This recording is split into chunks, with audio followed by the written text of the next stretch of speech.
Viewers, EV యాత్రకు స్వాగతం. మళ్ళీ ఒక కొత్త వీడియోతోటి మళ్ళీ నేను వచ్చానండి. దగ్గరగా ఒక 15 రోజులు వీడియో చేయకుండా ఖాళీగా ఉన్నాను. ఇప్పుడు నేను వెళ్తుంది హైదరాబాద్ టు కోయంబత్తూర్. కోయంబత్తూర్ ఎందుకు వెళ్తున్నానో మీకు దారిలో చెప్తాను. కోయంబత్తూర్ నుంచి మంచి మంచి లొకేషన్స్కి మనం వెళ్తే ప్రయత్నం చేద్దాము.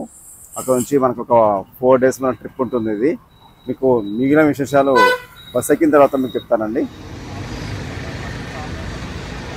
స్వామి Ayyappa travels Hyderabad to Coimbatore luxury bus అండి.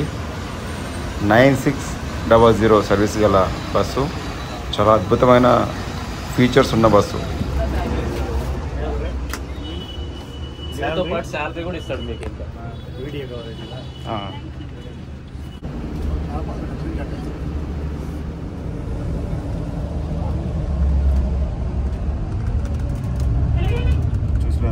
మనం ఇప్పుడు స్లీపర్ వాల్వో బస్సులో ఉన్నాము. ఇది స్వామి అయ్యప్ప స్వామి ట్రావెల్స్. ఇది హైదరాబాద్ టు కోయంబత్తూర్ అండి. కోయంబత్తూర్ నుంచి మనం ఇది ఏ ప్లేస్కి వెళ్తున్నాము అక్కడ చెప్తాను. మంచి మంచి ప్లేస్లు ఉంటాయి. ఖచ్చితంగా ఈ వీడియోని పూర్తి వరకు వాచ్ చేయండి. ఇది స్లీపర్ బస్ అండి, చాలా బాగుంది. మీరు చూసారు కదా, ఇది మనం లోయర్ బెడ్లో తీసుకున్నాము. కంఫర్ట్గా ఉంది. బస్సు కూడా బాగుంది. ఎవరైనా సరే జర్నీ చేయాలనుకుంటే మాత్రము 9600 ఈ సర్వీస్ ఉన్న బస్సులను మాత్రము ఎంచుకోండి. కాస్ట్ ఎక్కువ ఉంటుంది, పర్లేదు, కానీ లగ్జరీ ఉంటుంది, సేఫ్ జర్నీ ఉంటుంది. డిన్నర్ కాపాడండి డాబాలో. అన్నీ ఫుల్ వెహికల్స్ ఉన్నాయి. కనిపించేది మన వెహికల్ అయ్యప్ప స్వామి ట్రావెల్స్. ఈ బస్సులో మాత్రం జర్నీ చాలా బాగుందండి. నాకైతే బాగా నచ్చింది. ఇప్పుడే ఉద్దేశిస్తున్నారు చూడండి, చాలా బాగుంది. శుభోదయం అండి. ఇది నెక్స్ట్ డే. చాలా అద్భుతంగా జర్నీ సాగింది. నిద్ర కూడా చాలా పట్టిందండి. నైట్ 10:30 పండుకుంటే మార్నింగ్ 6 o'clock చేశాను. ఇంకా 1 hour జర్నీలో ఉన్నాను కోయంబత్తూర్ రీచ్ కావడానికి. టైమింగ్ ఏనండి, లగ్జరీగా ఉన్నాయి.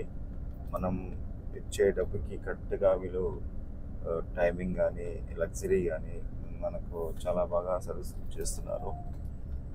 నేను దిగిన తర్వాత కూడా మీకు మళ్ళా నేను ఇటు వెళ్తున్నాను, నా ప్రోగ్రామ్ అసలు ఏంటి అనేది ఇక్కడికి మీకు తీసుకెళ్ళి చూపించే ప్రయత్నం చేస్తున్నాను. ఆ ప్లేస్లో మీకు చెప్తానండి. ఇప్పుడు మాత్రము నేను వెహికల్ బస్ దిగిన తర్వాత మనకు ఇంకో వెహికల్ వస్తుంది. ఆ వెహికల్లో కూర్చున్న తర్వాత మనకు చెప్పే ప్రయత్నం చేస్తాను. బస్ అయిపోయిందండి, మా వెహికల్ వచ్చేసింది. ఇదే మా వెహికల్.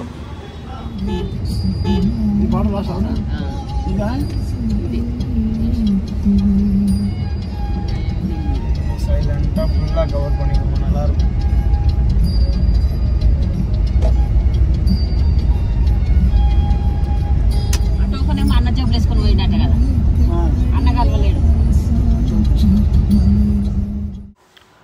ఆదియోగి స్టాచ్యూ అండి.